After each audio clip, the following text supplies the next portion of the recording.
ஒருத்தவங்கள நாம ஏமாற்ற முயற்சி பண்ணணும்னா கடைசியில நமக்கு என்ன நடக்கும்னு இந்த கதையை ஃபுல்லா பார்த்து தெரிஞ்சுக்கோங்க.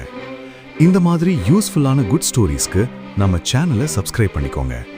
ஒரு ஊர்ல வாழ்ந்து வந்த ஒரு வயதான வியாபாரி தன்னுடைய பொண்ணு கல்யாணம் ரொம்ப பிரம்மாண்டமா நடக்கணும்னு ஒரு யானை பாகனை சந்தித்து அவருடைய யானைய ஒரு நாள் வாடகைக்கு வாங்கிட்டு வராரு. கல்யாணமும் பிரம்மாண்டமா நடந்து முடியுது.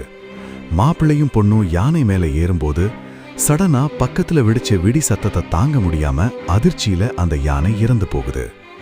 உடனே அந்த வியாபாரி யானை பாகனை பார்த்து மன்னிப்பு கேட்டு கூடவே ஒரு புது யானை வாங்க எவ்வளவு செலவாகுமோ அதை நானே கொடுக்கறேன்னு சொல்றாரு. பதிலுக்கு அந்த யானை பாகன் சொன்னது என்ன தெரியுமா? நாளைக்கு காலையில 10 மணிக்கு உங்க வீட்டுக்கு நான் வருவேன். எனக்கு புது யானையெல்லாம் வேணாம், என்னோட யானை தான் எனக்கு வேணும். அப்படி இல்லனா உங்க முழு சொத்தையும் எனக்கு எழுதி கொடுத்துருங்கன்னு ரொம்ப திமிரா சொல்றாரு. இதை கேட்ட வியாபாரி வருத்தத்தோட அங்க இருந்து கிளம்பி தன்னோட நண்பன் தெனாலிராமன் வீட்டுக்கு போய் நடந்த எல்லா விஷயத்தையும் சொல்றாரு. பதிலுக்கு தெனாலிராமன், கவலைப்படாத, நான் சொல்றத மட்டும் பண்ணுன்னு சொல்றாரு.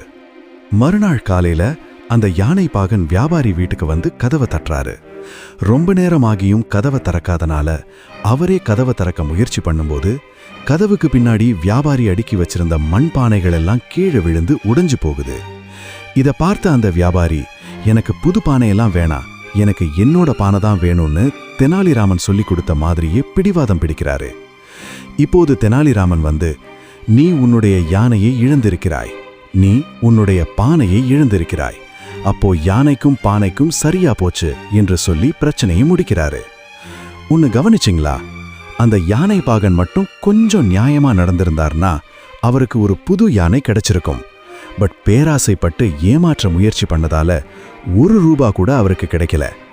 இந்த கதையில வந்த மாதிரி தான் யாரையாவது நாம ஏமாற்ற முயற்சி பண்ணோம்னா கடைசியில நமக்கு நேர்மையா கிடைக்க வேண்டியது கூட கிடைக்காம போயிடும்.